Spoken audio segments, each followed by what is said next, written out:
Hello, welcome to a weekend with good friends. And I have some great friends here to talk about improvising as a GM or player. Hopefully, we're going to get to talking a little bit about the art of improvising when you are in a game. We're going to look at the basics, understand what it is and how you're meant to do it. We're then going to have this excellent panel discuss those ideas a little bit, give you a few tips to take away and try for yourself, and also just generally talk about it. This is also a great place for those who are watching and listening to ask questions. We have some real masters here, and it's going to be really, really great to get their feedback. So if you have questions, if you have problems, if you've had situations, this is a great time to bring them up and ask. My name is John Hedge. I'm the backstage manager at the Miskatonic Playhouse, and I'll be moderating this motley crew of interesting folk. First of all, let me pass over to my rival nemesis, the host of the Miskatonic Playhouse, Tia Newman. Hello, I'm T.A. Newman, and I'm very grateful to be on this panel. Really excited to be a part of the Good Friends Weekend with Good Friends. It's always a fantastic weekend.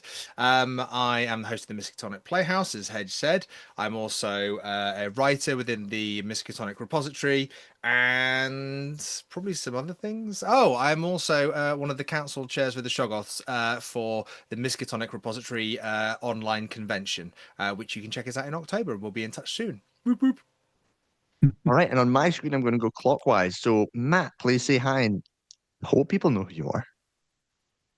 Hello, for those that don't know me, I'm Matt Sanderson. I'm a freelance author for various horror RPGs. I'm also, along with someone here, can't remember his name, member of one of the co-hosts of a certain podcast that folks might be familiar with, the Good Friends of Jackson Elias. And yeah, that's me. And splitting the good friends in two, we have Tall Tom. Hello there. I am the Tall Tom, although apparently there are other Tall Toms. Dubious. Not as tall. Yeah, not as tall, 100%. Yeah, I'm not like mainly I do gaming with people I like and nobody watches me. So there's I once did a great little two-shot with the Old Ways podcast, but otherwise, yeah, you can't find me. I'm hidden. I'm exclusive. And for 20 years, I was a theatre director, so I have taught impro in different settings. But then I realized that directing was really eating into my gaming time. So now this is my life. Scott Dorward. Yes, hi, I'm Scott. Along with Matt, I co-host the Good Friends of Jackson Elias. I've written a bunch of stuff for various horror games, and you can also find me on a number of actual play podcasts like Ain't Slayed Nobody, How We Roll, and Grizzly Peaks Radio. Rounding us out, we have Heather Miller. Hi, everybody. I'm Heather. I'm a Lovecraftian researcher. I'm a longtime gamer and of many, many systems. And I've been put through the ringer by many groups of players and learned improv the hard way. Brilliant. And let's get started talking a little bit about improv. And I'm going to throw straight to the teacher, T.A. Newman, and ask him to tell us a little bit about, well, what improvisation is, what it means to do improv, and what the basics of improv are. Go, Newman, go. Okay, so rule number one, impro is different for all different groups and people. So whatever I'm going to tell you, you're going to do it differently. Improv, different things in tabletop role-playing games. Improvisation is something we use as a real kind of good way, and I think this is a good way to describe it. It helps us get into our character and do that as a shared experience with the other characters at the table or the other investigators at the table, whichever system you're using.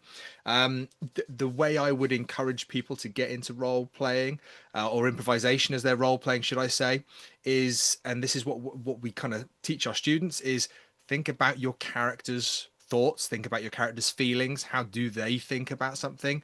Because when you're improvising, there can be a fear, there can be a very real and completely justified sense of, oh, what if I say or do the wrong thing while I'm improvising, which I think we all go through at some point. Unless you're Scott Dorward, then everything you do is pretty much gold. But see, we're all agreeing. But the reality is there. I would say if you're trying to think of your character's thoughts, what would they think in this situation? You're trying to think of your character's actions in relation to the other investigators. You're hopefully creating a richer experience for everybody. And I think there's that idea of if you make a mistake, it's okay because it's your character making the mistake, and your keeper will, fingers crossed, hopefully, you'll be in a situation where your keeper will support you in this and make it a part of that shared narrative. But improvisation in a nutshell is you're not reading from a script. What you're doing is you're making live choices in the minute. You are responding and reacting. So it's action and reaction. But to do that in a way where you've got other people at the table and you appreciate and share that with each other, even if you're not necessarily doing the same thing. You might have gone different directions. You might not agree on the same thing, which can be some of the best improvisation if you don't necessarily agree, but you do it to the wealth and the positivity of the gaming experience. And I think that's the understanding with improvisation within tabletop role playing. The last thing I'd chuck in there is the one thing I think people would love to see in improvisation at a table, whether it's digital, whether there's no cameras, whether there's cameras, whether you're in person, is you try what you encourage is not improvising just for you. When you're improvising, it's an awareness of the other players. So you're doing things that might be able to include the other players, so that you're going, well, I think I might go down this corridor. If you're like, I'm going down this corridor on my own, I'm locking the door behind me, I'm swallowing the key, I'm nailing the door. It's just like, well, you're not leaving much open there. Improvising can be nice to leave open. If no one goes with you, that's okay. But if people want to, there's a really lovely shared experience that you can have there. And now we'll go You all back don't to know Hedge, this. where you'll find out I'm completely wrong. You all don't know this, but that was actually a direct attack on the last thing my character did in the last game Newman ran for me. So great. Thanks, Newman. I just locked one door. You gave me the opportunity. Tom, you say you've taught this stuff. The word that often comes up when people talk about improv is someone immediately says yes and. What does that mean?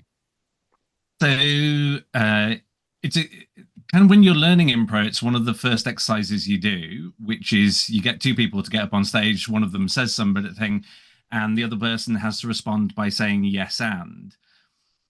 And it's useful because beginning improvisers can go, hello, welcome to my fish shop. And the other person will go, no, it's not a fish shop, and immediately shoot it down. And they might even get a laugh in the moment of doing that, but it's a kind of laugh that doesn't build or go anywhere. So the idea is you take what is kind of offered to you, you accept it, and you build on it. And I think when we talk about improvisation in gaming, it can start putting a lot of pressure on us. And I think people who go, well, I'm not a very good improviser in gaming, are thinking that improvising is about coming up with clever things all the time. Whereas actually, what's nice about yes and is the first part of it is you just need to really listen and be present with the other people you're playing with. And actually, if you're not listening, you won't see those offers and be able to say yes to them. You had mentioned to me before we started that you had some variants on yes and. Me, I didn't hear the first part. Did you say, Heather? You mentioned before we Okay. started that you had some variants on yes and. Yeah. So there's the yes and no but grid. It's like a logic grid. If you put yes, no, but and then draw out all of the possibilities, you get yes and, yes but, no and, which is like critical success is yes and. Critical failure is no and. And the two in the middle are sort of the complications: success with a complication, failure with a silver lining. Um, a lot of people only hear the yes and part. This is not the BDSM contract. You do not have to, agree to things you don't want to do. There's all these other options that you have, and for you and you as the game master and you as the player. Improv takes both when you're talking about gaming, and it takes a lot of willingness to be able to give and accept. A lot of it's actually a lot like making conversation with someone. You have to be willing, like Tom said, to listen to the other person and respond to that, as opposed to sitting back and thinking about what you want to say next. One is open to other people, one is closed to other people. And if you want to be good at improv, you have to be open to whatever it is that's going on. The extension to this is that Scott's variant was going to be fuck no. Yes. Scott, what do you make of all Yeah. this? Well, I've got no background in theatre and improvisation. There, my improvisation experience entirely comes from role playing, and that's where I've learned the lessons. And I mean, the one lesson that I'd offer to anyone who's thinking about improvisation and role playing is you're doing it already. All role playing is improvisation. We don't turn up at the table with a script. I mean, I'd say, particularly if you're a player, there's a lot more improvisation in playing than there is in GMing, because if you're GMing particularly from a scenario, you've got a structure that you're working around, and you've perhaps got some idea of some of the things that may happen. But as a player, you're probably going into this blind, certainly in a traditional role-playing situation. And so everything you're doing there is improvisation for a start. And yeah, for the people who are scared about it, for the people who are nervous about what you were talking about there with what happens if I do stuff wrong and so on, I it's like a muscle. You exercise it, you get used to it, and I think fundamentally, I'd say from a role playing perspective, at least 90% of improvisation is just having the confidence to do it. I don't have a cool question for you. I just want your views on all of this. For me, you kind of cut out slightly then. Yes, Matt. Oh, sorry. What? Right. I suppose from my end, the word improv is probably the most scary part there, because it evokes feeling that you're acting, therefore it's a performance and you've got to entertain other people. Whereas in true context in gaming, you're here to play a game, you're here to have fun. So don't worry about it too much. If you're looking at language options, the kind of hooks that you're throwing out to other people to bounce off, beware of absolutes. So don't just go, yes, no, that's it, because they don't leave any wiggle room there. So very much building on what Heather says, have those wiggle rooms for complications or additions that you can add into statements, things that other people can then jump on.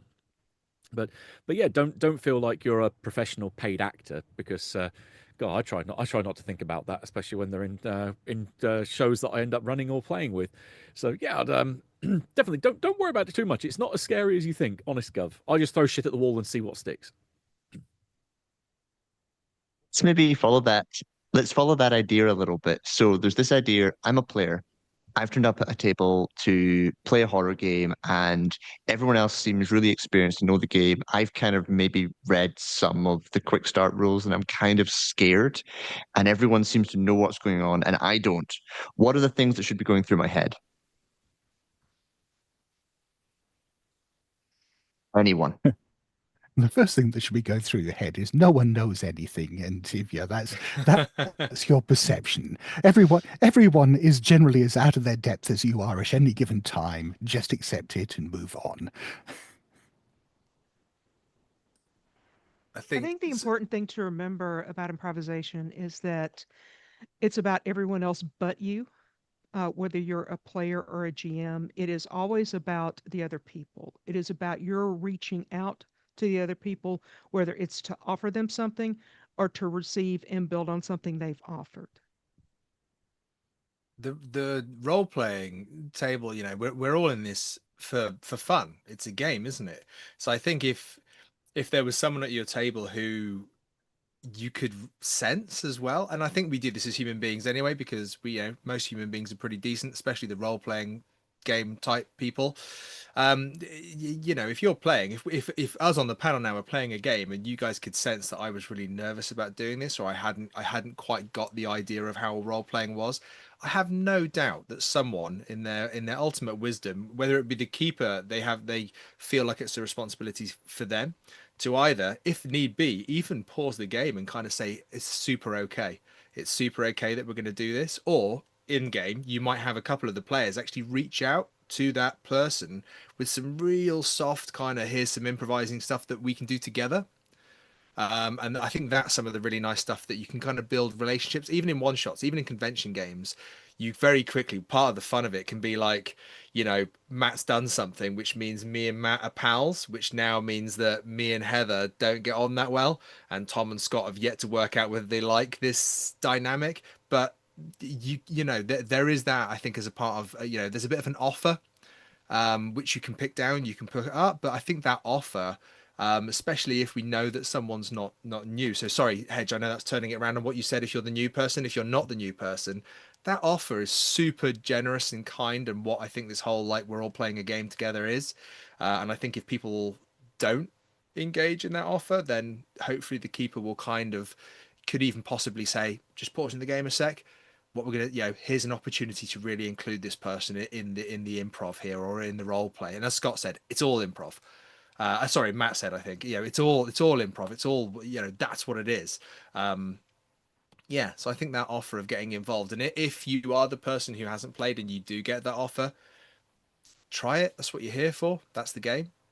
If you make a mistake, it's often going to be good storytelling. Can anyone help me understand this idea of the offer? That idea of one player turning to another one with an offer of how they interact with each other. Like, how should I do that? Questions are a good way. So actually ask them, give them a reason they have to respond. Don't just say, oh, it's nice weather today, or hey, that building's got a nice shade of blue.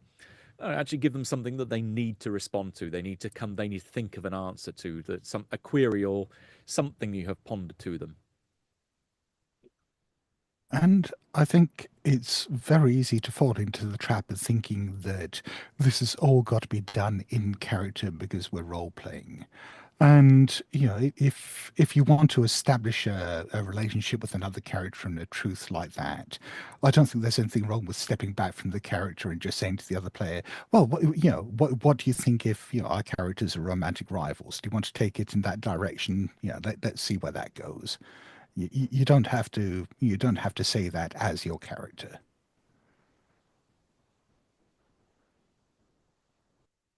Do I want to form bonds with the other players? Like, how important is that?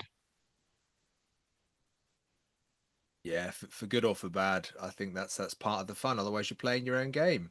I think sitting at the table with people, and it can be fun. Obviously, if the keeper and the other players are happy with this, and hopefully this would have been discussed before the game, but if you're happy for your character to become the butt of everyone's joke, which I'm not going to lie, I have experienced in many games, but I'm more than happy to. I quite enjoy it. Or if or if you as Scott said, you have a rival for whatever reason, or like Matt said, you have a almost like a compadre. You have a companion who, because you've now said, look, do you think we should go into this building and investigate? You've kind of got shared responsibility for that decision now, which hopefully you can kind of drive together. So I think the whatever the bond is with another player, super duper important in my book. Create those bonds. The Alien role playing game has a mechanic for this.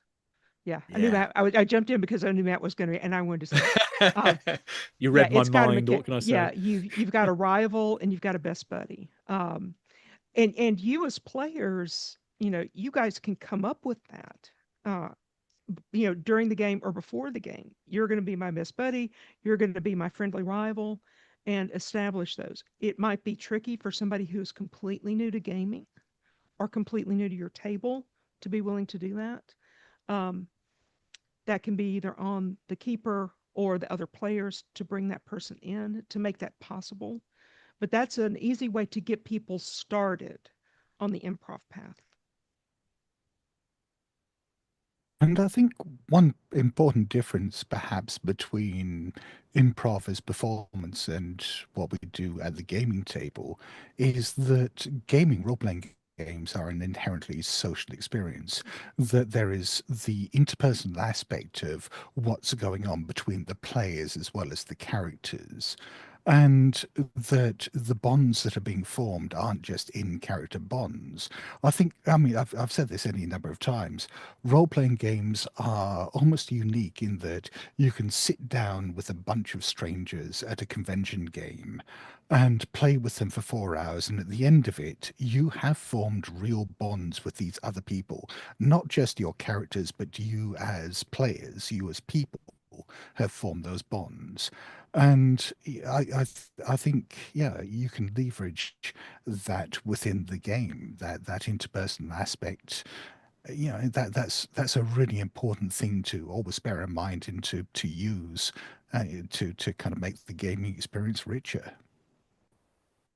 Can I build on that a second? So you've kind of given me that idea of improv is also a social thing in our gaming places where it's about forming bonds between each other.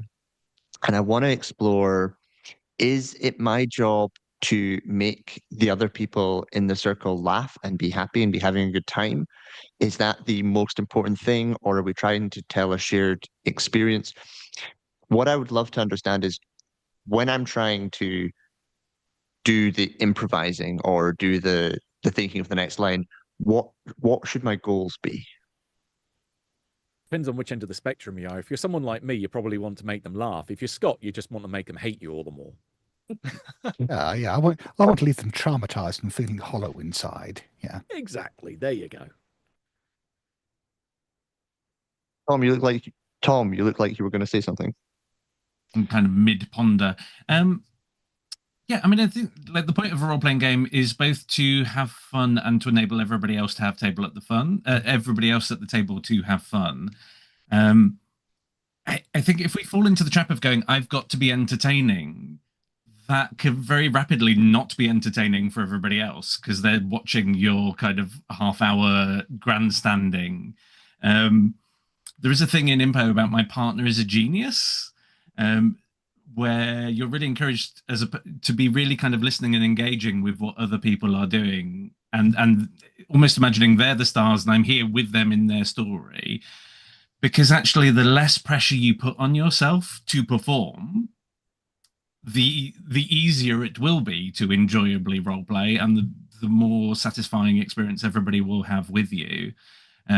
So if I notice that voice in my head going, oh, everybody's landed a really good joke, I need to do a good joke. The moment I start thinking like that, I'm not really enjoying the game and I'm not really present with the other people at the table. So I try and notice that and tune back in to what is happening. And then just naturally some stuff will happen.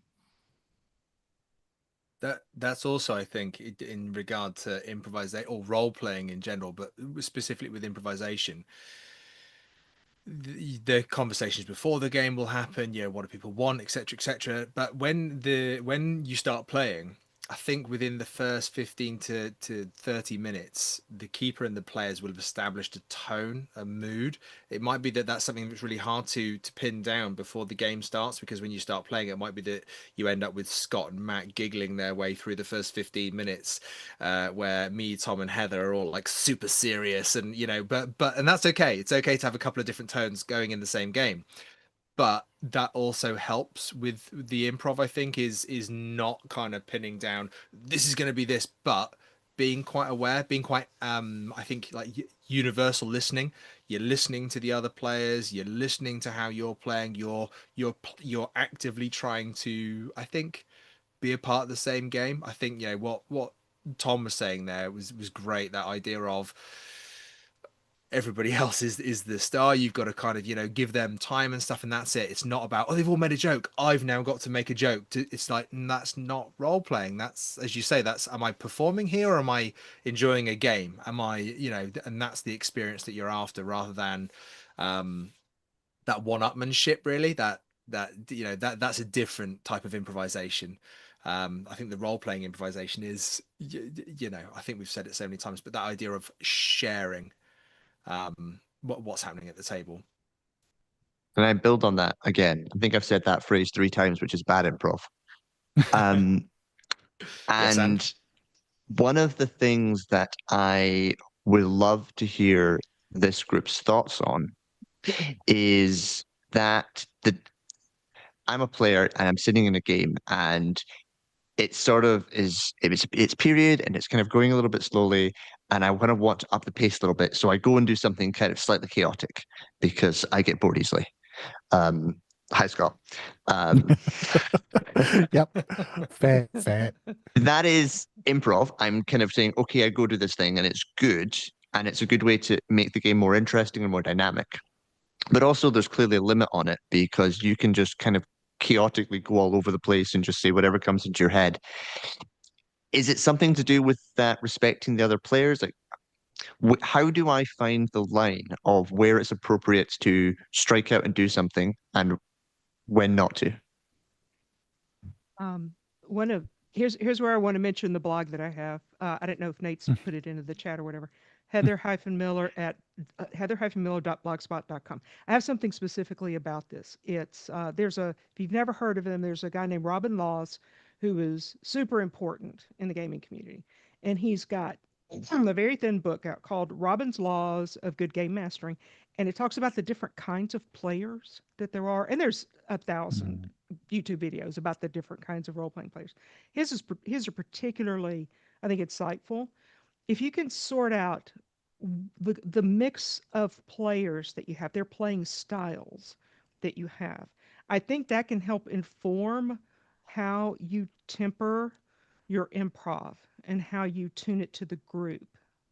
Um, because again, like the Chaos Goblin, if you're just going to launch off into something, um, just to see what happens. I mean, that's fine because you're an instigator, and that's fine. Every group needs an instigator. But what if you've got 3 other instigators in the group? So you got to figure out who you're playing with.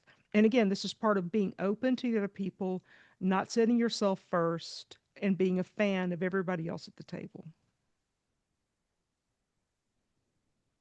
I think in my groups, I'm running a couple of long-running campaigns at the moment, and as a games master, there's always in each group there is one player who I love because I know everybody else will grind down thinking about what the best thing to do is, and that player will 100% read the tone, press the button, poke the NPC. They will just go, "I'm going for it," and I think. Maybe allowing a half beat. So to the player who goes, should I, shouldn't I? A little half beat moment of reflection of going, will this move things forward and make something fun happen? If yes, do it. If it's, oh, well, actually, the wacky thing I'm going to do is this whole scenario takes place in Arkham, so I'm going to drive to Albuquerque. If you're rejecting the premise of the game, then that's not interesting. If within the reality of the game that's set up, you go, oh, well, this will make a thing happen. Yeah, I can kind of go for it. Yeah, the thing that I always come back to is if you're watching a bit of media or reading a book, particularly horror, but it can be any genre really, there is rarely anything more dull than watching everyone make rational, reasoned decisions and do the right thing over and over again, and not take any risks. And I think some games, particularly people who grew up playing D&D, old school D&D, have perhaps been trained not to take risks because the game punishes you for doing that. And I think, these days, much more role playing involves, doing the wrong thing, doing the silly thing, doing the kinds of things characters in fiction do, and being rewarded for it narratively in the game, and just by having a good gaming experience. And so, I am a big fan of, as you said, pressing the big red button that says "Don't press," because, if you're not supposed to press it, why the fuck did the GM put it in the game? Chekhov's red button. Yeah. Just going on, Scott, but just jumping back to Tom's thing as well there about like the driving to Albuquerque kind of thing. I think the keeper, hopefully, and we all know that you could be a first time keeper as well, which can be like, wow, I'm a first time keeper. Okay, let's see how this goes, which is kind of the fun. And please always be a first time keeper and create that experience for people, 100%, because that's how it is. But improvising wise, I think as a keeper, you get to kind of occasionally be the bumper lanes. So I don't know if this is the same across the world, but in the UK, if you can't bowl, what we have in the UK, or what we used to have, were these inflatable bumper lanes down the side, and you could bowl, and your ball would just go pang, pa ping, pa ping. But as long as you're bowling in that direction, it's gonna get there at some point. And so it's not necessarily railroading, although sometimes railroading can be helpful, dare I say, controversially.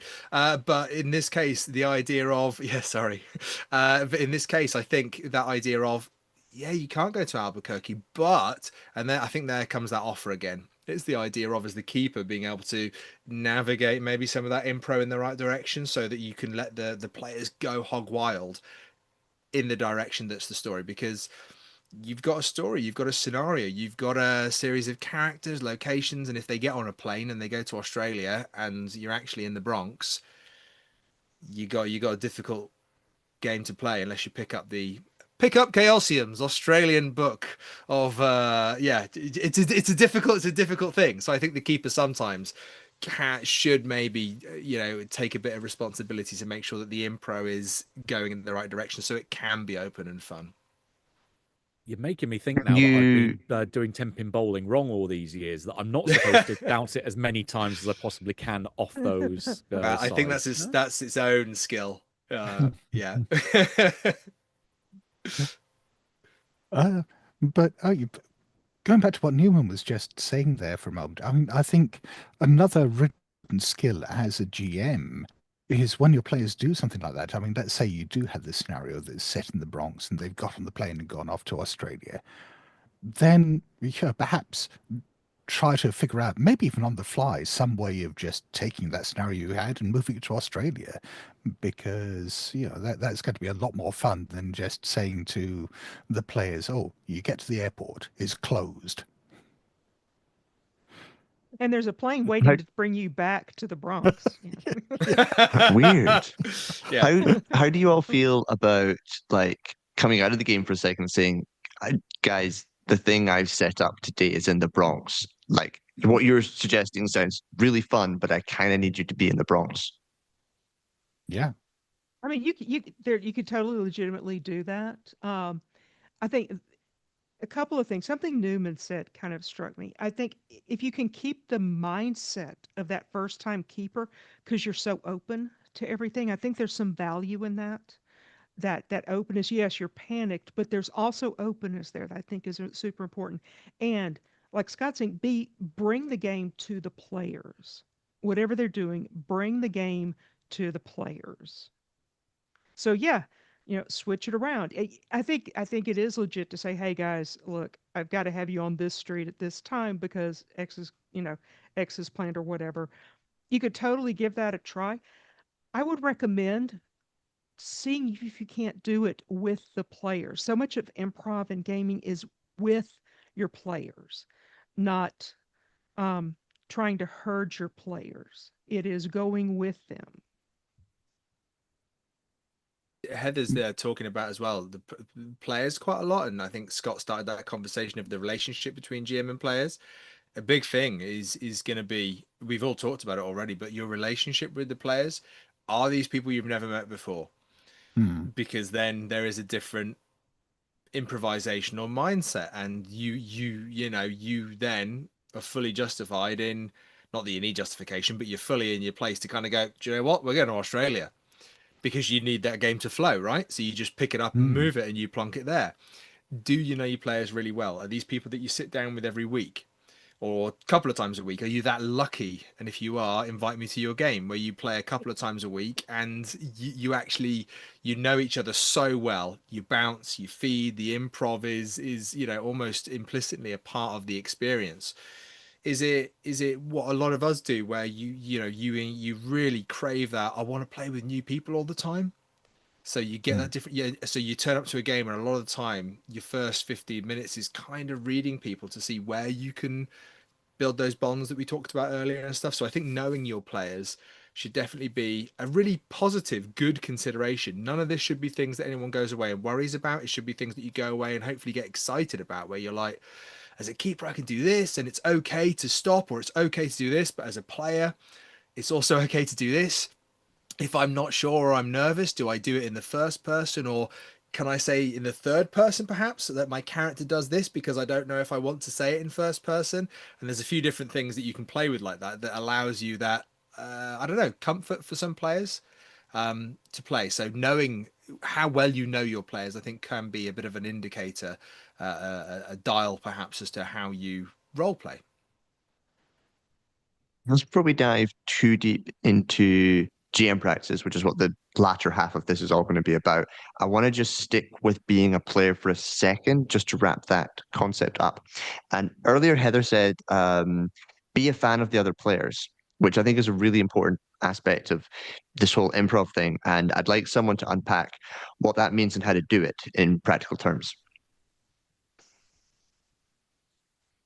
Do you think that, let's say there's somebody at your table who's a bit shy, or and first of all, I guess I want to say that it's fine to be at a game and be shy and be like, some people can seem like they're less engaged, but actually they're absolutely engaged to the level they want to be, and they're still having a lovely time. So it's not that we need to force everybody to necessarily be participating equally.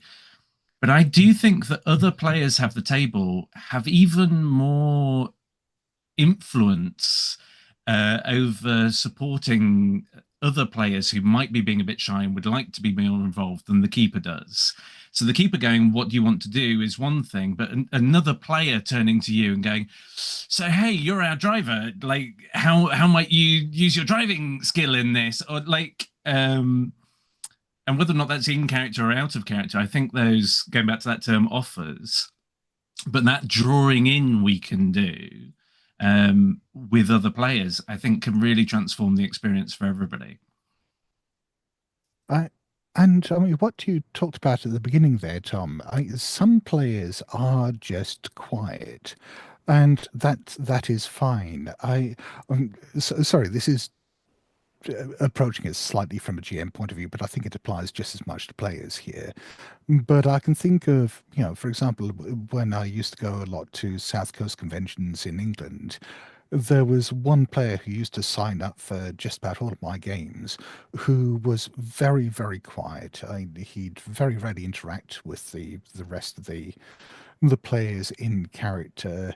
And yeah, every now and then get to draw him out for a scene. And I'd get to the end of every game thinking he must have hated that. And he'd, at the end of the game, he'd go, oh yeah, that was great.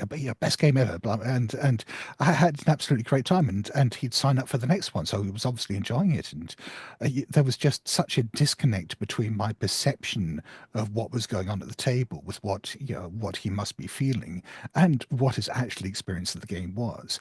And if someone is quiet, if that's how they enjoy engaging with the game, if they enjoy slightly more of a spectator role and every now and then chipping in, then you as another player or as the GM don't have to put any pressure on them to change that. You get a lot of people playing in second languages as well, which firstly is just incredible.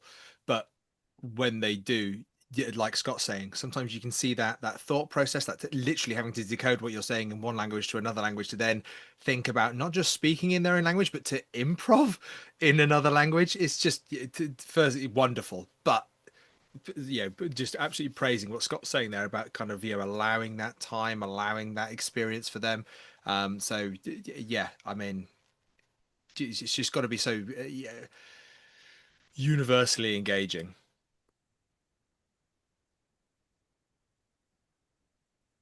Any last thoughts on improv as a player before we pivot to GMing, which I think we're all going to have lots and lots of opinions on? Full One thing I costume. want to, kind of related to what you're saying, one thing that is helpful, more difficult in con games than campaign games, the better you understand your PC, the better you're going to be able to improv. If you're stuck with a page and you have no backstory, nothing like that, yes, you can improv. You need to be one of those people who has really seized upon the whole improv thing. But the more fleshed out your character is, the better you know what to do with that character. And I think maybe even the more insightful actions you'll be able to take because you'll know more about that person that you're playing with. Also, if you're improving with someone else, don't be that griefer who presses the player's button rather than the character's Mm, button. Be sure you avoid that. Be sure if you're going to do that, be sure you have an agreement with that player that it's character to character and not player to player. mm, Like that. Yeah. yeah. Cool. Uh, as far So, as oh, sorry, as far as no, making Scott. going back to the sort of chaos gremlin aspect of things, I think as well there's yeah, I agree with everything Heather just said there, but at the same time, I don't think there's anything wrong as a player with thinking about things from a story perspective as opposed to just an in-character perspective. And looking at the overall shape of where things are going, and so thinking, what is an interesting grenade that I can throw into this situation that's going to make something happen, that's going to cause everyone else to have to react in an interesting way, and how can I do that in character in a way that's going to be fun for everyone? How often, Scott, is that just a grenade? More often than you might think. The non-metaphorical grenade. Yeah. I It's got this been image of Ooh. Scott with the black round bomb Yeah. with the fuse ticking down. I know we've mentioned it a few times, but I just wanted to kind of amplify it. In a few games I've been in recently, I've seen really beautiful examples of, I kind of feel like my character might like attack yours. Would that be fun for you? Mm, Or, actually, I'm kind of wondering, like, my character might form a crush on you. Would you, on your character, would your character feel comfortable with that? And it's just, it's actually behavior I don't see that much at the table, but it's kind of gorgeous. Going, I have this idea. Would that be fun for you? And then shelve it if not. And I think I would like to see more of that at tables of just kind of if you're doing like a quite a bold offer, just checking in, not having doesn't need to be a long discussion, but just checking in. Hey everyone, are you all right if we head in this direction? I think that's great. Yeah, My building on my that. last game at the Playhouse. Oh, sorry, Matt. Yeah, but building on that, there's one phrase that comes to mind, particularly after what Scott was saying, that certain players can reply with, well, my character wouldn't do that, mm, which I think there should be a subtle tweaking of the mindset to rather than think what you wouldn't do, think what you would do. So mm. that helps to spin perspective and might open up more avenues for you. Well, and also, what you as a player think might be interesting. How would my character make that happen in a way that feels in character? Hmm. Thank you all so much. I'm going to now pivot us towards thinking more as GMs or keepers and a little bit less as players, although we are going to come back later in the segment and just do a little bit of a talk about pieces of takeaway advice. So don't worry if you want more player advice, it is coming. But as a GM, I want to, first of all, just point out that everything that we've said for players also totally applies to GMs, but there's just more than that as well. Um, and we've actually had a request specifically to talk about awkward pauses.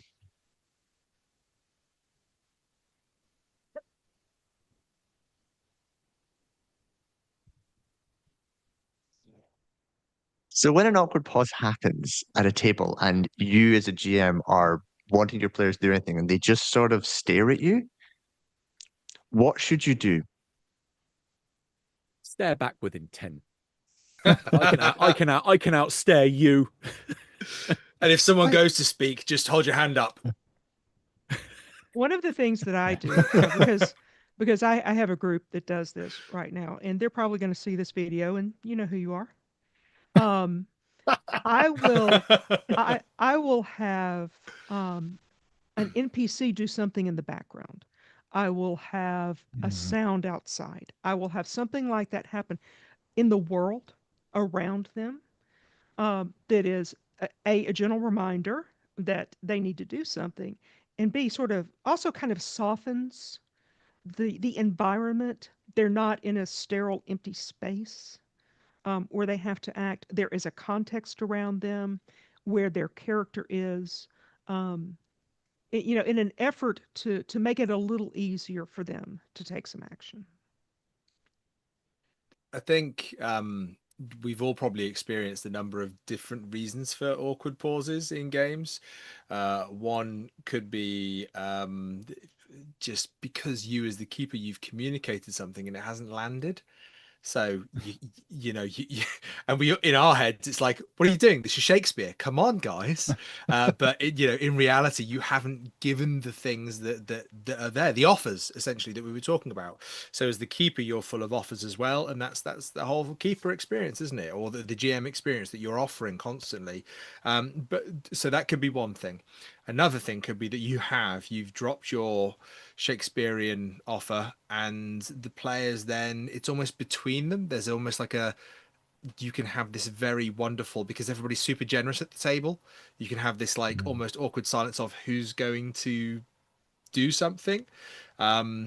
So those can be difficult to navigate. I think it's okay for an awkward silence to land. I think it's okay for those moments to happen. But then as the keeper, and I say responsibility, I mean it in the most gentlest way. I mean it in the way that you're kind of running the game. So you try something, try and allow something to happen. But it could be, if we dropped into an awkward silence, which would never happen, but if we collectively were playing a game and we dropped into an awkward silence and I'd offered something, it might be then that I turn to someone, and like Tom said, if you've got a player that will press the red button, maybe you propose something, you go, Tom, what's your character thinking about this? And you just give that moment, allow that, and then maybe they'll do something, maybe they'll just say a few things and somebody else will do something. But again, it's about that. Or it might be that you have to be a bit more explicit and say, this is the situation you're in, this is what's going to happen, what are you thinking, what are you going to do? Someone tell me what you're going to do. In fact, I'd like to hear from each of you what you're thinking you're going to do, and then we'll see how that's going to work with a dexterity roll or initiative order or favoritism on how much I like you, whatever it is that you want to decide to do. But you kind of give this further instruction, which allows people to understand something can happen and it's going to come from them. Yeah, I don't think you should ever underestimate the power of the phrase, "So what do you do?" I mean, that is immediately giving the players permission to do stuff if they've been feeling paralyzed. It's a prompt that reminds them that it's time for them to act. And every now and then you'll still get some decision paralysis. And what I do is sometimes I'll just lay out a few very broad options. Are you going to stay here and let your character die in the fire? Are you going to run outside and try to find some way of putting it out? Are you going to call for help? Or have you got another plan in mind? What are you going to do? Because otherwise you're going to burn up. That's a hell of a way to begin a game, Scott. Yeah, it was for me. So he begins a phone call. Is this the Dorward residence? You're going to burn, or you're going to run. What are you going to do? Look for the marshmallows. Got to toast something in that burning. Just to amplify that a bit further, I was playing Die the RPG yesterday, which is a beautiful little game where part of it is the GM asks some questions and everybody around the table answers the questions to generate a group of players who are about to be sucked into a goth Jumanji D&D nightmare. And I realized the phrasing of the questions is kind of genius, because it goes, okay, so the game we used to play together, was it set in the Nightmare Volcano, the Jungles of Terror, or somewhere else? And I went, oh, that's genius. Because actually, if you go, where was the game set? Nothing is more terrifying to creativity than a completely blank page. Whereas if you're just going, okay, so you're going to do A or B, which of them are you going to do? That kind of really narrows people's options. If you go, so you're going to do this or something else, that's gorgeous. You've given a couple of examples of things people could do, and probably they may not go for those first two, but they're more likely to be creative because they're not being presented with the pressure of a completely blank page.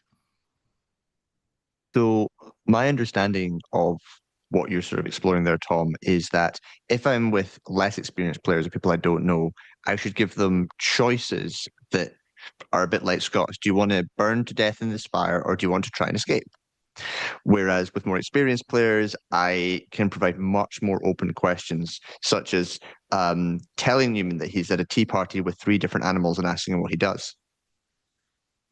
Yeah, and I think just to be even more specific, even with the beginning players, because what I don't want is that essentially we're playing a fighting fantasy game book, and I'm going, do you want me to turn to page 36 or page 78? So it's the idea of, here are 2 things you could do, but also you are free to come up with whatever you want. And that's why I do think the format of do you want to do this, or something else is a gorgeous way of phrasing a question. Just really quickly, because I know I keep jumping in and saying words. Just you were saying there, Hedge, about that whole kind of, this is what one person gets, this is what another person gets. This is what is incredibly popular in kind of contemporary teaching at the minute, and I keep using this word universal. It's because unfortunately it's within my professional vocabulary. At the moment we've got this idea of universal teaching, which is you are teaching an entire class. Obviously you've got 32 kids in a classroom. They are all complete individuals.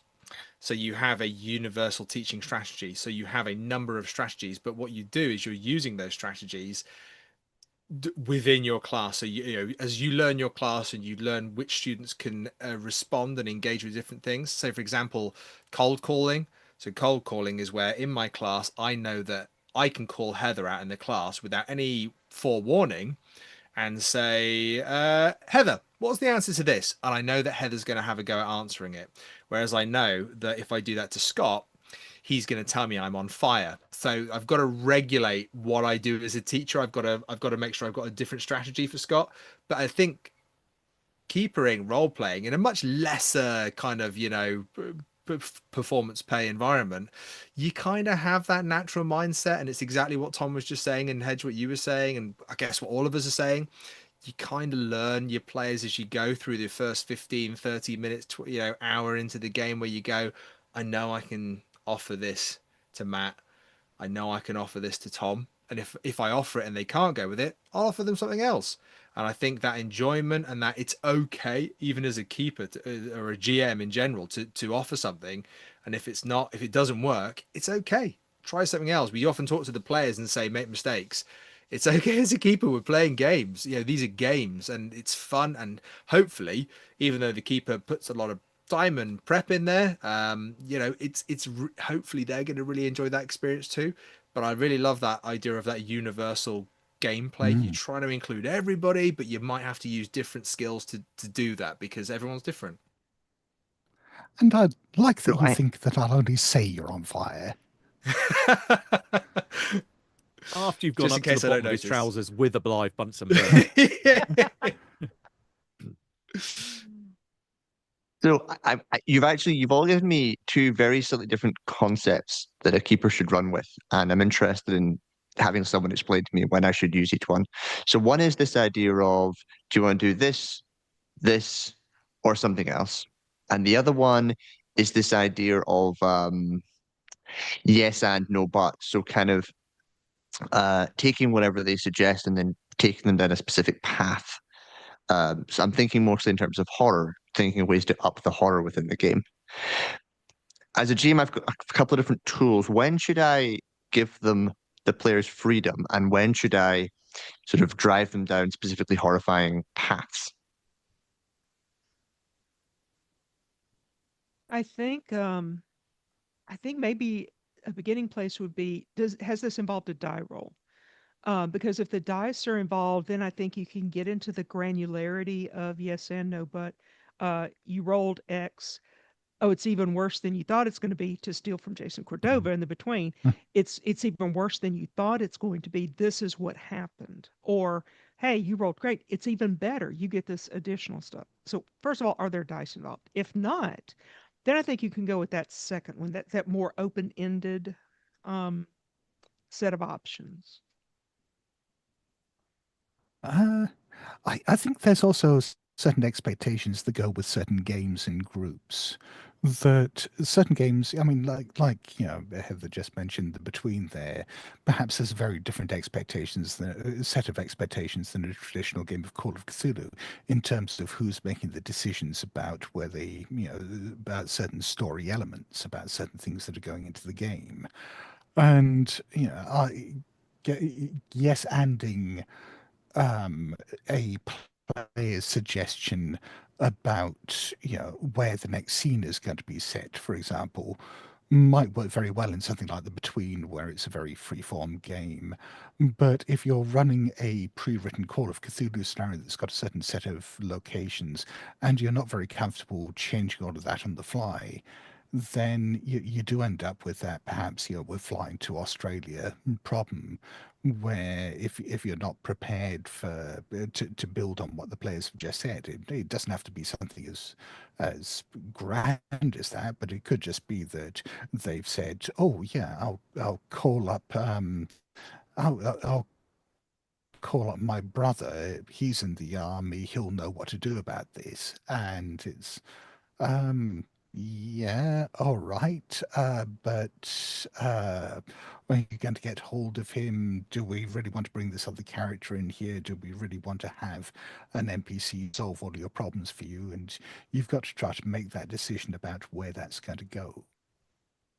Just I just just ask Scott. We call the police and see what he does.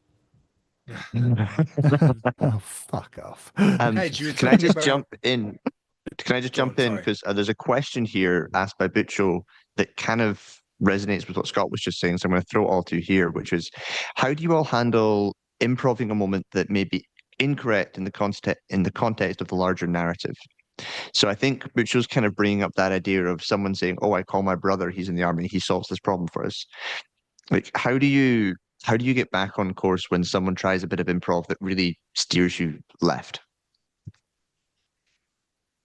There's multiple ways you can do that. You can decide how that brother NPC reacts um, to the player. Do they have an estranged relationship? Maybe he refuses to take the call. Maybe he gets on the phone and is very short because he's super busy, or his wife just left him, or something like that. Um, I think you have to be flexible enough to figure out a way to accommodate what you can, yet turn it back towards the narrative that you're hoping to work within, and consider that it might take a little more time to do that. But who knows? This player may have offered you an interesting aspect to the story you had. So I think there's also a certain amount of needing to be willing to go with it and just see where it leads. Could Right. take that. Oh, sorry. No, go on, Tom.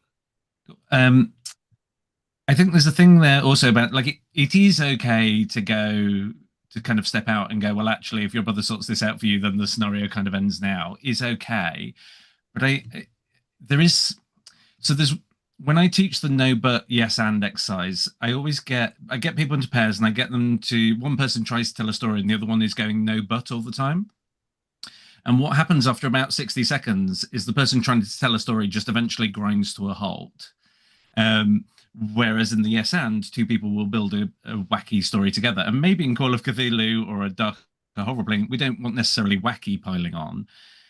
In handling those moments of going, okay, that is a good suggestion, but it's going to derail, I think there's a gentleness we need.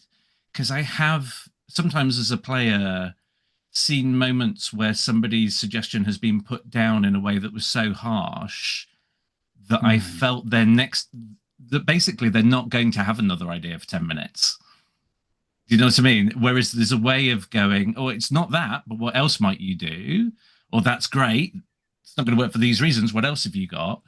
Whereas if you just know for this reason, well, then maybe that player is going to disconnect for a few minutes. And if they're a new or shy player, that's a real shame. I can see Butcho in the chat has said, sorry, I meant as a GM providing the wrong info to the table. And also in the earlier question, Butcher said about like the longer narrative. I think one way you could do that if you'd had the brother answer the call and go, yeah, meet me here at this bar, we'll do this, we'll do that, and then you're looking back, maybe this is like a weekly game or whatever, and you look back. I think there's two options there. One is the very honest, out of character guys at the table. I've got a confession.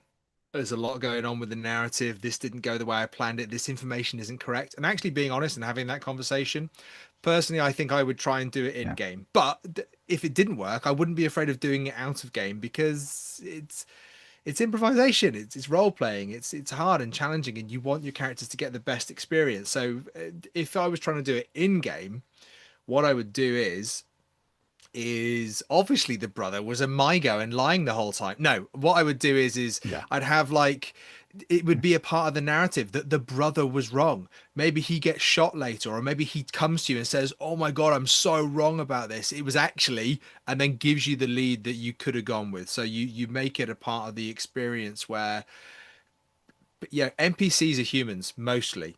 Majoritively, that's actually a lie, not mostly. Some NPCs are human and they will make mistakes. And I think if your NPCs make mistakes, it's okay. But then you can have great fun killing them to really make a point as to why. But I think that's okay. It's okay, because either pausing the game and out of the game going, "Guys, I've kind of sent you on a wild goose chase here. I'm really sorry. What I meant to say was X, Y, and Z." Or in game, the character kind of doing that in character. I've got it wrong. I sent you on a wild goose chase. It's this, it's this, it's this. But keeping it tied within the narrative, the characters, they've got it wrong. Why did they get it wrong? Maybe someone was feeding them the wrong information. Maybe they read the map the wrong way. Maybe the mythos thing was affecting them and they were going a bit loopy. There's reasons why people can get things wrong. And if you can tie that into your longer narrative, I think your players will either forgive you, understand, and or not even notice. Yeah, kind of building on Yeah. those. But again, beware of absolutes. Don't have an NPC or the element that's being called in completely fail or completely succeed. Have that shade of grey that leaves that little, however many percent left. That's what the PCs have got to fill in. Yeah. I think So in the horror game in particular, if the players are going to call in an NPC for help to try to solve a lot of their problems, ultimately you want to make them regret that. And that can take a number of different forms. But I think having NPCs who are unhinged, who have own agendas, who perhaps do exactly what the player characters want, but do it in a very extreme and destructive way when they were trying to be gentle. Whatever it is as long as at the end of it, the players are sitting there thinking, "Oh, we probably shouldn't have done that," then my job is done. Oh, Hedge, sorry, if it's okay, I'd love to jump on.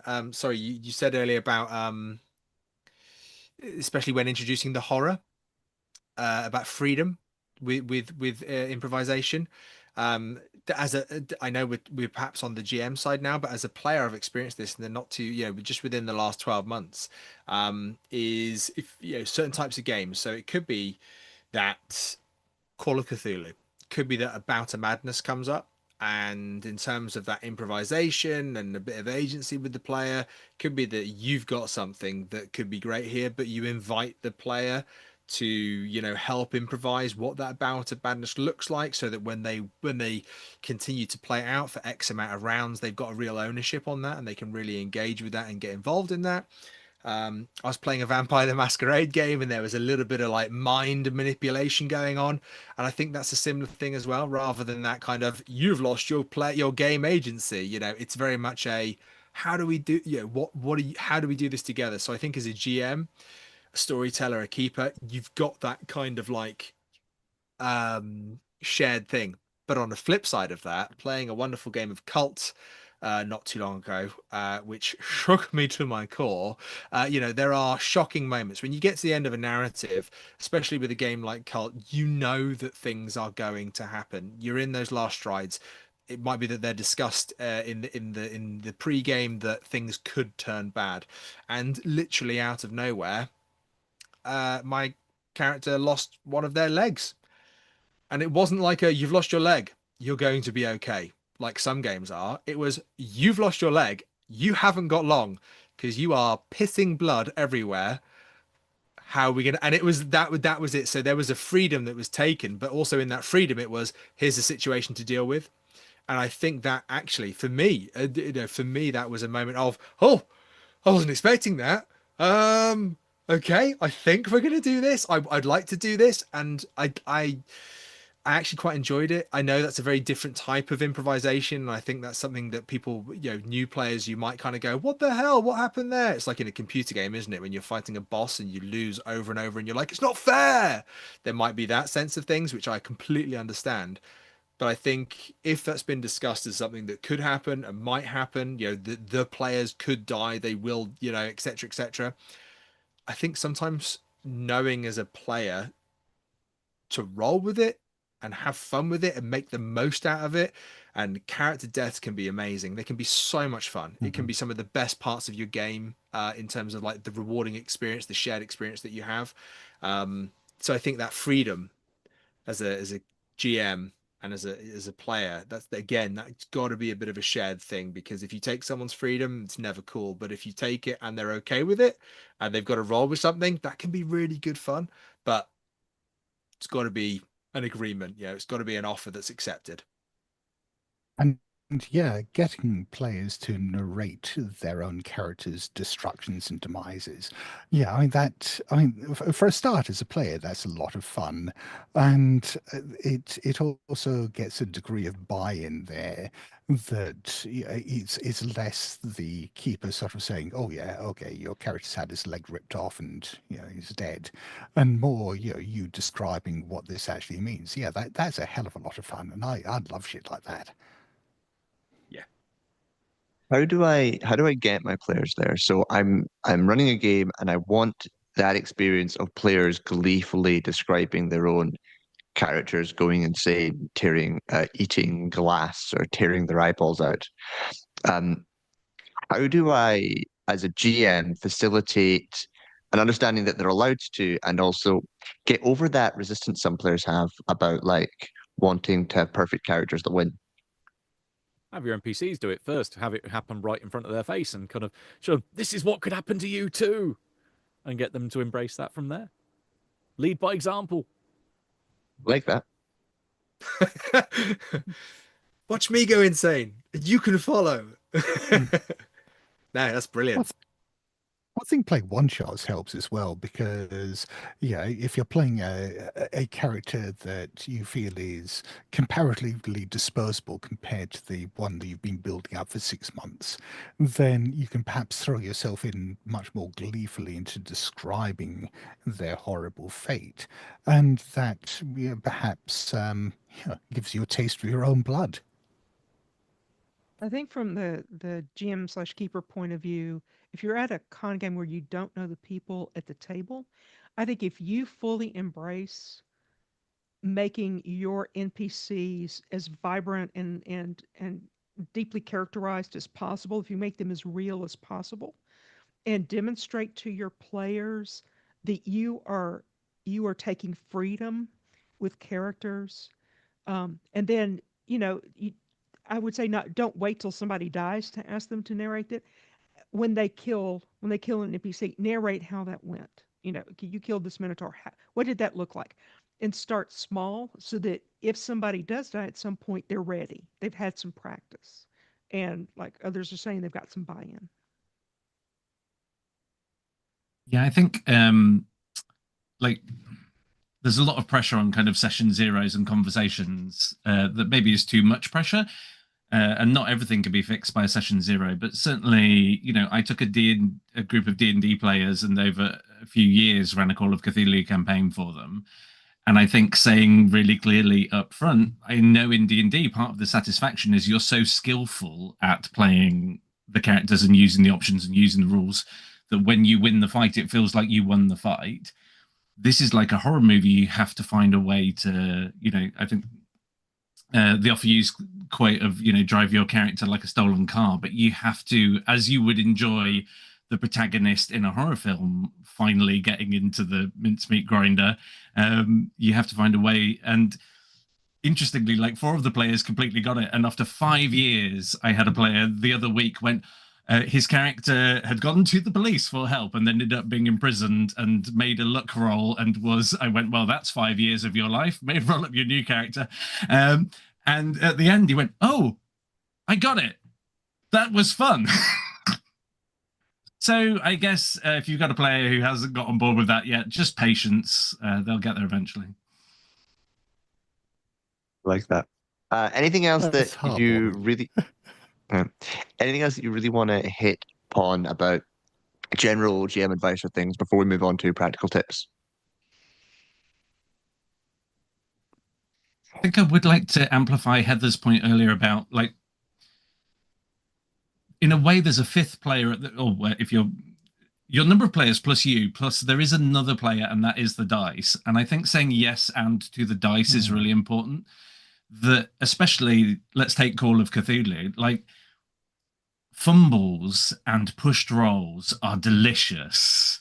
And you can't pre-plan for those. You have to improvise. It'd be exhausting to figure out what every single one might be. But really, if the dice go a particular way that you weren't expecting, I've had little moments of going, oh, I'd sort of imagined the scenario was going to go there, but they've just fumbled while trying to do this crucial thing. And I have to honor that by creating a new kind of chaos I hadn't imagined. And I'm going to have to leave my script behind because they just rolled 100 and this is a different kind of fun. So I think saying yes and to the dice is really important. I think one tip that I'd offer, which isn't going to be for everyone, but it is a very useful exercise, is, even for Call of Cthulhu, even if you're used to running published scenarios, run some completely improvised games. Start off with perhaps a very loose premise, a setting, something like that.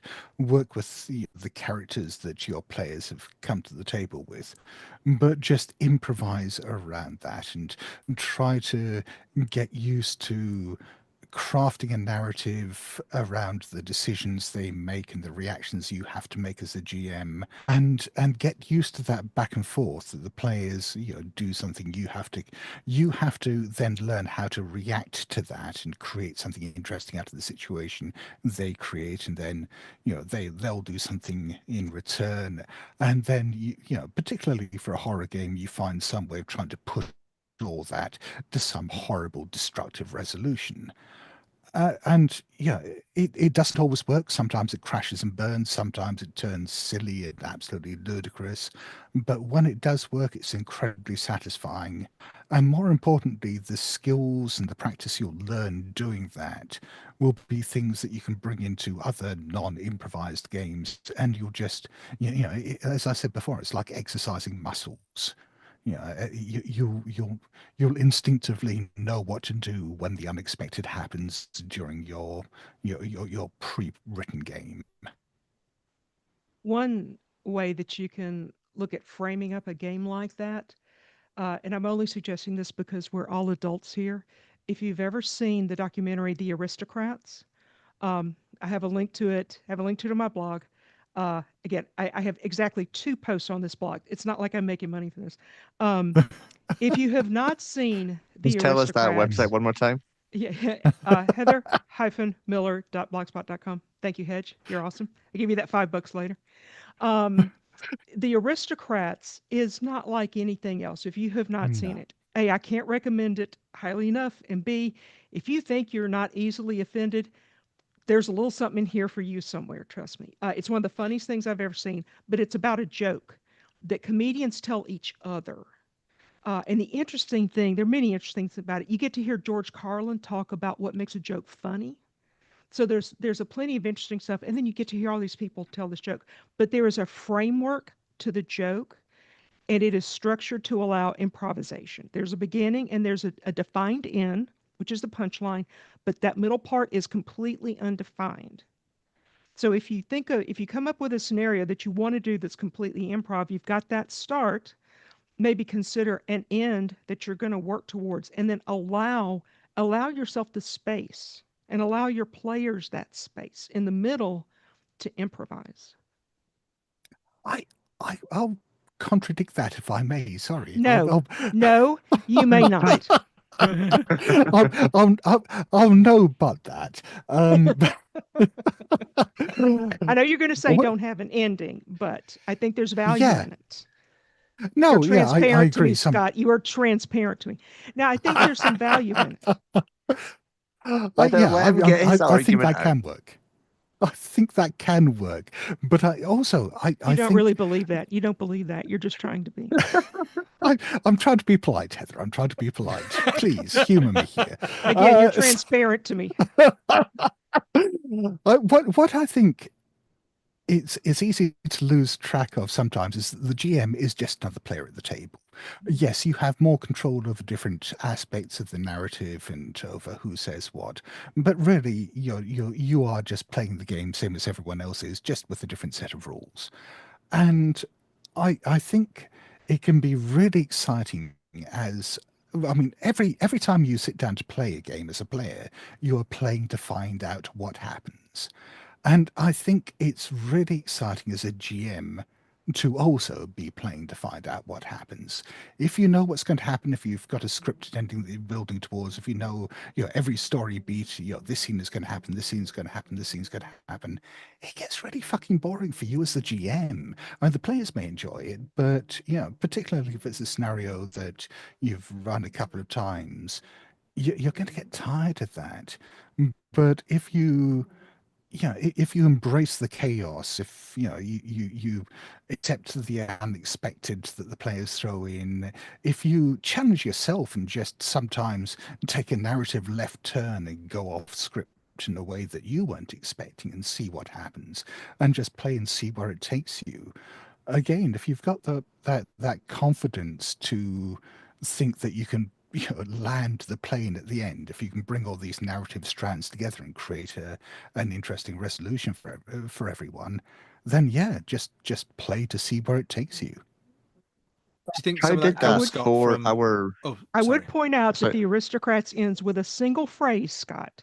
It's not that it doesn't have to be Everyone get their all of bleepers these ready. things. Yeah, all of these things line up specifically as I want them. I want this player Yeah. here and that player Oh here. yeah, I yeah, think you can have an ending in mind.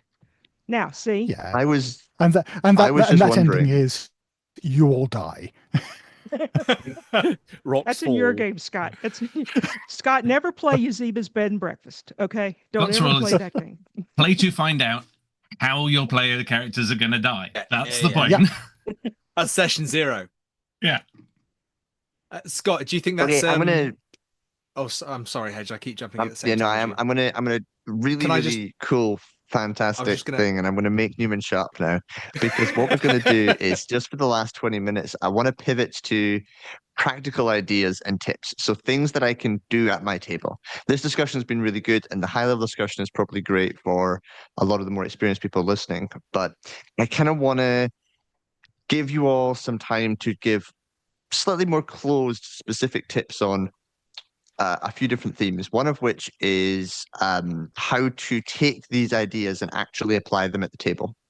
So, can any of you give a short example of something that you can sit down and be thinking about when you are at the table and you want to be better at improv than you were yesterday? I would genuinely, in the most gentlest way, if you're a new role playing, which is improving, as Scott established at the start of this, I'd be thinking about my character. What are they thinking? What are they thinking? What do they feel in regard to the situation and the other players and the offers that we've talked about? But that's the crux. What are they thinking? What are they feeling? And when it comes to actions, your comfort level in role playing, if you're really comfortable, you might be first person. I'm going to do this. This is where I'm at. You can take a step back from that. It could be third person, because sometimes that does take a little bit of the pressure off. Yeah, my player's going to go and put the fuse out on Scott's grenade or his dynamite stick. So I think the thoughts, feelings, and actions. And if you can think about those, think about your investigators, your characters, your players, that will allow you to role play and improvise. I think building on also the, as we mentioned a couple of times, the scary thing being the blank piece of paper. even if you have that blank piece of paper in front of you, that blank sheet does have certain things on it already that inherently can help you. And this is probably more from a GM perspective. You've got the edges of your canvas or the edges of your paper already lined out for you. So this partly goes down to planning and knowing the scenario that you're running. And if you're confident in the material that you're running, you know those edges and how you can either bounce off them or avoid them or work within the space that is given. And don't be afraid to do whatever you want within those confines. But yeah, some of us find that the edges of that predefined canvas are inherently something that you can work with. So yeah, by all means. Or if you just want to be a chaos goblin, go jump way off the edge of the page and start doodling on the table as well. That also works. But I think probably more so as a player.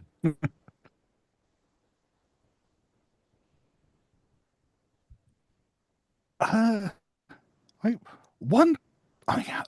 don't know how generally applicable this is going to be, but one practical experience I had years back, which transformed how I look at role playing, was many, many years ago. It wasn't even a role playing game. I was playing this card game, Once Upon a Time, which is a storytelling game of fairy tales where you sort of lay out cards and you try to construct a narrative around them. And I was playing it around at a friend's house with their children. And the children were anywhere, I think, between like 6 to 13 years old. And the adults, the three of us at the table, were sort of sometimes struggling to come up with a narrative that fitted everything together. And the children absolutely aced it. I mean, they were running circles around us. And it was, after a few hours of playing this, it was just that realization that their gift, the thing that they brought to this, was they just did not have filters. They had not learned how to second guess themselves. They had not learned how to say, how to think, should I really be saying this? Is this a good idea? Could I come up with something better? Perhaps I should think about this. They just said the first things that came out of their mouths. And it's something that I've tried to adopt myself, particularly when GMing improv games, which is sometimes, just see whatever it is that comes out of my mouth and then roll with it. Because if I can do that without overthinking it, if I can just, see what happens, sometimes I'll just surprise myself. I'll say something and think, oh, where the hell did that come from? Oh shit, what am I going to do with that? But then, it becomes an exercise of, right, let's do something about that. Other thing on what Scott said, despite his beliefs, drop all your expectations. I think is important. Make no predictions. Take down your own walls. Drop your performer's ego. I think is critically important. If you're going to be good at improv, you have to release all of that ego, all of that desire. Just let it go, because it is not about you. It is about everyone else. I agree. See that, Scott? See. I like Tom's point. No. You see how they're introducing dynamics and they've all agreed to it, and they're pretending to fight in order to create a more interesting narrative for you all listening. That's because they're all Actually, excellent. No, we're not. Actually, if I could just cut in there, I'd like to repeat. I'd like to repeat what Tom said. I agree, and I feel like that makes me clever because I said something somebody else said. If you talk over someone when they're saying something quietly and say it more I was loud, also everyone thinks you thinking, did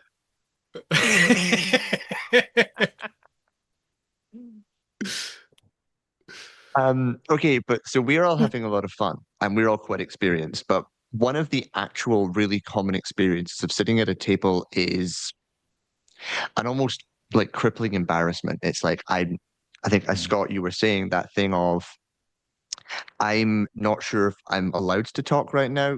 Can I Newman's been talking for 5 minutes straight. Can I stop? How do I get on? How do I get over that really scary little thing thing inside my chest, which means I don't talk and I don't try and do all these scary, fun sounding improv things? As I was saying before, it's like 90% confidence. That's and telling someone to develop confidence is one of the most facile bits of advice you can offer someone. Be more confident. I think we we've all been told that in different situations, and anytime someone says that to you, you should slap them. But yeah, they, but fundamentally, it is just down to learning how to become comfortable, and really the only way to do that is by doing. Yeah, you will probably get stuff wrong. You'll probably say stuff that you wish you hadn't said. You'll probably throw stuff into a game that will make the game worse. We've all done it. We've all done it more times we might want to admit. But yeah, that's how you get better. That's how you get more confident. And I mean, the other thing to remember, I mean, it's like this, the thing of, you're lying awake at 3 o'clock in the morning thinking about every stupid fucking thing you've said in your life. And, yes, you do that.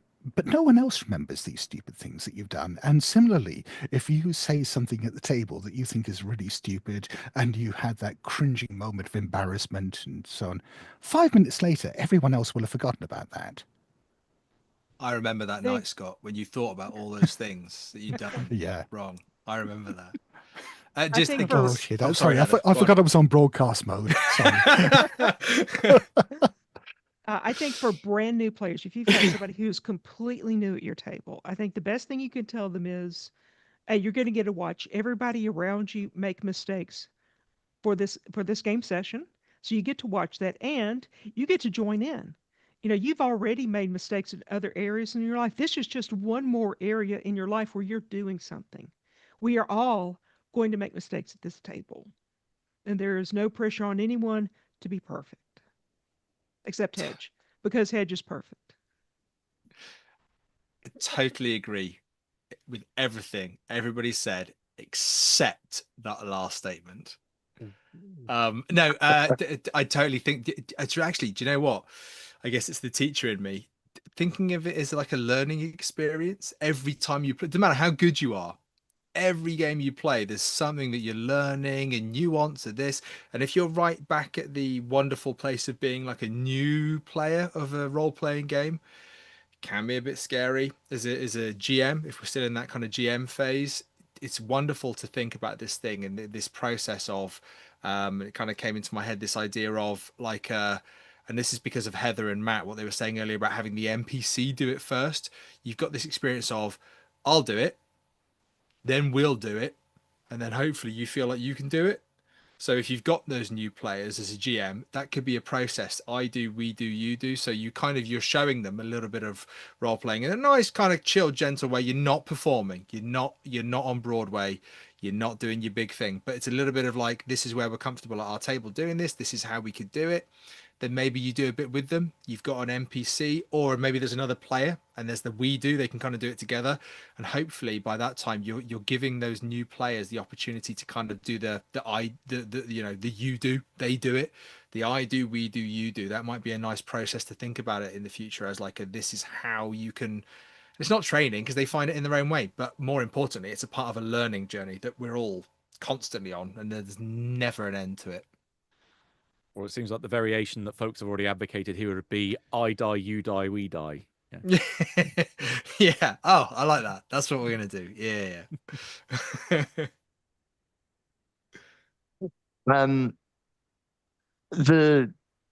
Okay, so someone has just sat through us chatting and having a laugh for 90 minutes and talking about all these beautiful concepts, and they want to sit down at the table and they want to improv. What I, listening to you all, have sort of taken away from this is probably the most powerful tool is making offers. So I think what I should do at the table is, as you sit down, I should turn to the person next to me and say, "Oh, hey, wouldn't it be cool if we had a rivalry?" Is that a good, solid first piece of? I'm getting a lot of nods. Is there anything else that like concrete and simple that we can hand people?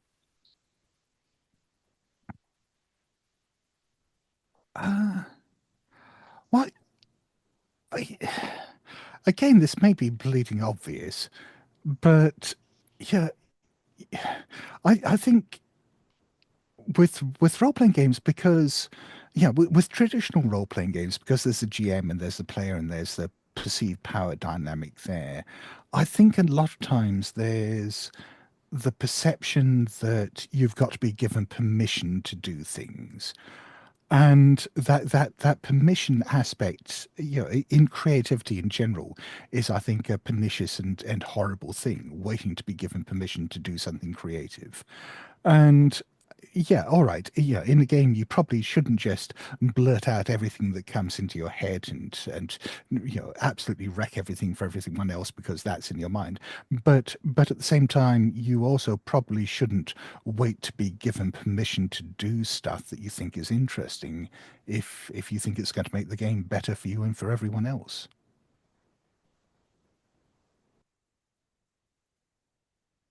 Yeah, I think Really like that. like we've said, to the fullest extent you can, and this can be tough if you're at a con and it's a table full of people you don't know, but be that number one fan of your fellow players, be that number one fan of your game master. Remember that Gonzo is not always interesting, but being genuine is always going to be interesting and lead you to interesting places.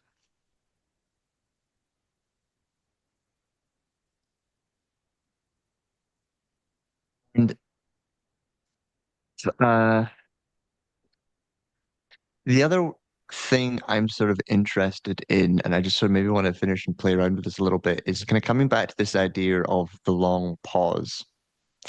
Um, Obviously, when it's an audio format, pauses can stretch out quite long because everyone's not sure they should talk. And so maybe you do want to become comfortable waiting 10 seconds. But maybe if we're like either in person or in video, we can see each other's expressions. Um, when those pauses do come out, obviously we have, so what do you do? Which is a really good one. But how do you all feel about just letting it ride?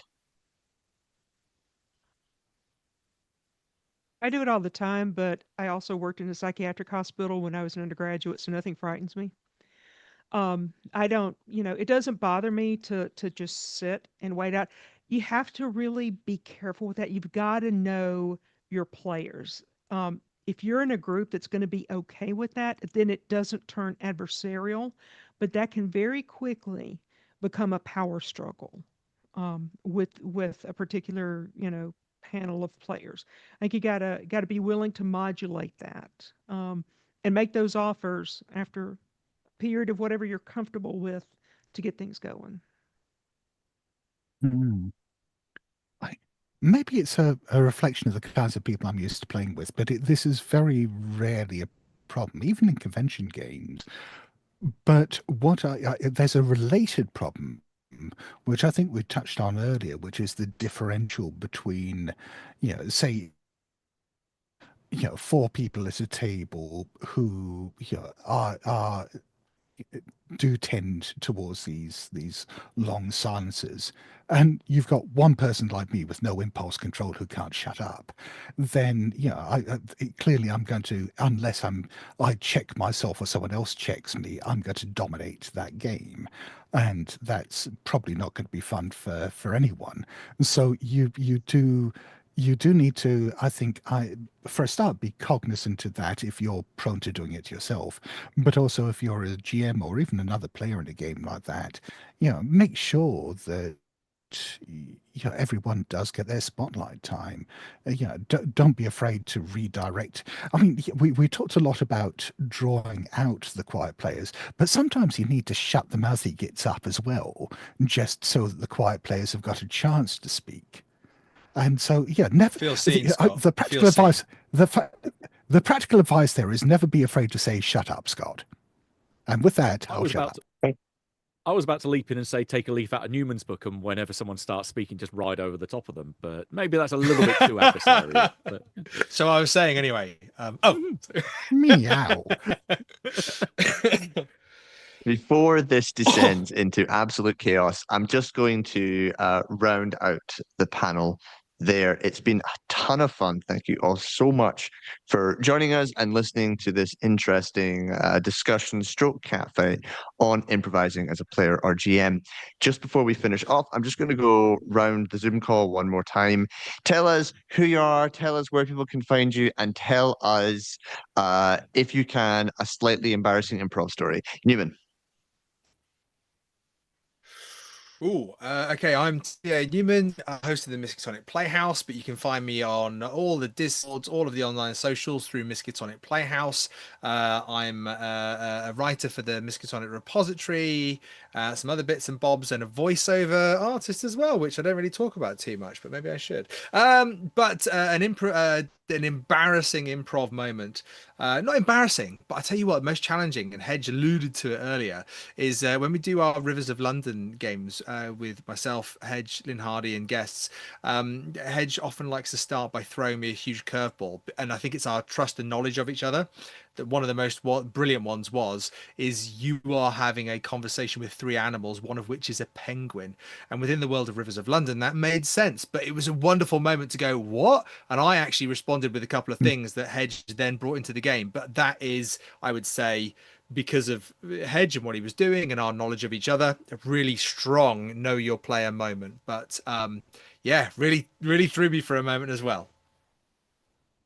Oh, Matt. Huh? I think. Oh, Sorry. Matt, right? Oh. Yeah. I think I'm going to jump Sorry, on the. yes. I think I'm going to try jump on this before anyone else gets the chance for my anecdote. But I'll get round up on me. Hello, Matt Sanderson. You can find me on various places online. Either go to blasphemoustomes.com and contact us through the podcast there, or I do engage lurker status a lot of time on Discord. So you'll find me on various Discord channels, either with the Good Friends server, or with Into the Darkness, or with various other gaming places. Usually the one that's lurking, sat in the background, or occasionally posting photos about their cute pet birds. That's where you'll find me. But yeah, my anecdote on embarrassing improv moments is I can't think of any. So no one else copy me. Move on. Tom. So yes, I'm Tom Malcolm Wright. I could be found exclusively on the Good Friends server as the Tall Tom, because I'm just not anywhere else. And if you want to see me run and play games, you'll have to put some sort of spy camera in my house, or reach out to me on the Way Discord ahead and of you, invite me to Tom. play. Another spy Yeah. camera in your house. Oh, yeah, no, please do not, everybody, yes, and that suggestion.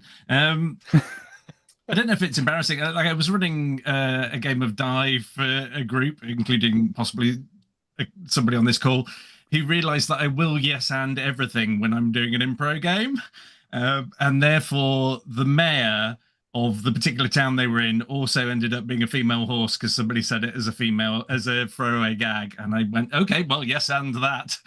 So the mayor is now a female horse. Why the long face? Scott. Yeah. I mean, hi, I'm Scott. Hi. Why am I introducing myself? This is the end of the seminar. Jesus. Right. Yes.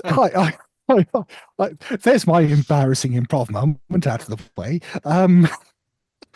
No. So yes, I'm Scott Dorward. I'm along with Matt, co-host of the Good Friends of Jackson Elias. You can find me on the Good Friends Discord server. You can find me on the How We Roll and Ain't Slayed Nobody Discord servers and Grizzly Peaks Discord servers. You can find me on Blue Sky, where I'm at S. Dorward. And yeah, I don't know if embarrassing the improv moment, but the one that put me on my toes recently was I like most of the awkward bits of improvisation I've had to do involve How We Roll, where I've been running the two-headed serpent for them, and we started out a new chapter, the Calcutta chapter, and this isn't really a spoiler. The way the chapter is written, it starts out, when the players arrive at the hotel, this happens. And the first thing they said is, okay, well, we're going to arrange for a driver, and oh yeah, my club's arranged for a townhouse. We're not going to bother with a hotel. And it's, okay, right. That is the entire premise for the start of this out of the window. What do I do now? So yeah, that was fun. Yeah. Heather. My actual blog is notesonhplovecraft.blogspot.com. I am Minson98 everywhere, including all over Discord and including on Blue Sky. My favorite improv moment. It has to do with one of Newman's games, Secret Santa.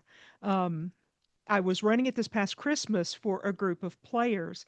And again, this is a spoiler. You'll be shocked to hear the bad guy's Krampus. And I was running it for a group of people new to it. And when Krampus killed the first character, I handed Krampus to that player, and I let that player run Krampus for the rest of the game. He had a complete blast. It took the onus Nice. off of me. I could just sort of, be kind of a ringleader about what happened, but he got to decide where he went and what happened. By that point, a couple of players were already in full delusions. So it became this kind of a game of chase where they couldn't even recognize he was an evil creature. And yeah, that's been my favorite so far. And Heather, where can people buy Secret Santa? You might be able to find it on Drive Through RPG. I don't know, Newman. I don't know. I don't know. With Christmas around the Thank corner, you guys. all. Just saying. We're just saying. Thank you all very much for listening to our improv workshop. I have been John Hedge. I'm not going to tell you where to find me because I am a mystery wrapped in an enigma. But our next workshop starts in 20 minutes here on YouTube. And it is called Managing Information and Player Attention. So if you're interested in that thing, stick around, find the link to that on the Good Friends Discord, and I hope you have a wonderful time. Thank you all for joining me, and good evening, good day, whatever time it is where you are.